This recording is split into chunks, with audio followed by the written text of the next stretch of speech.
بسم اللہ الرحمن الرحیم۔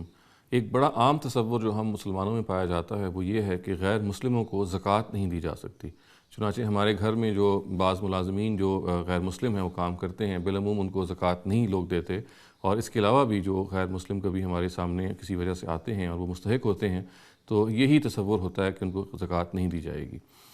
یہ جان لینا چاہیے کہ اس تصور کی قرآن مجید میں کوئی بنیاد نہیں ہے۔ قرآن مجید اس کے برعکس جب زکوٰۃ کی مدات یا اس کے ہیڈز کو بیان کرتا ہے تو وہ مذہب کی تفریق بالکل نہیں کرتا، اور وہ یہ کہتا ہے کہ جس طرح سے یہ زکوٰۃ مسلمانوں کو دی جا سکتی ہے بالکل ویسے ہی غیر مسلموں کو بھی دی جا سکتی ہے۔ چنانچہ قرآن مجید میں سورہ توبہ میں وہ ایک باقاعدہ آیت موجود ہے جو زکوٰۃ کی مدات گنواتی ہے، جو زکوٰۃ کے ہیڈز گنواتی ہے، اور ان ہیڈز میں جیسا کہ میں نے عرض کیا اس کی بنیاد پہ کوئی تفریق نہیں کی گئی کہ جس کو دی جا رہی ہے وہ مسلمان ہے یا غیر مسلم،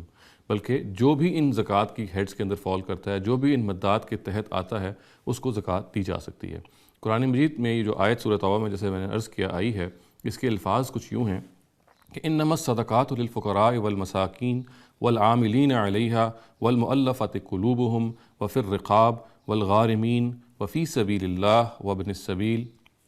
اور اس کا ترجمہ یہ ہے کہ یہ صدقات تو بس فقیروں اور مسکینوں کے لیے ہیں، اور ان کے لیے جو ان پر عامل بنائے جائیں، اور ان کے لیے جن کی تالیف قلب مطلوب ہو، اور اس لیے کہ گردنوں کے چھڑانے اور تاوان زدوں کی مدد کرنے میں، راہ خدا میں، اور مسافروں کی بہبود کے لیے خرچ کیے جائیں۔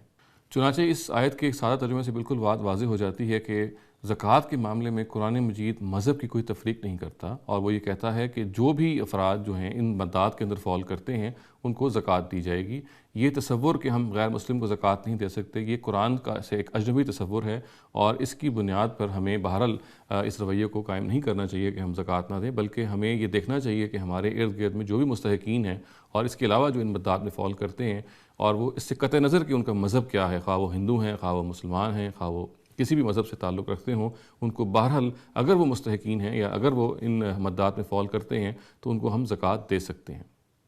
اقول قولی ھذا واستغفر اللہ لی ولکم ولسائر المسلمین والمسلمات۔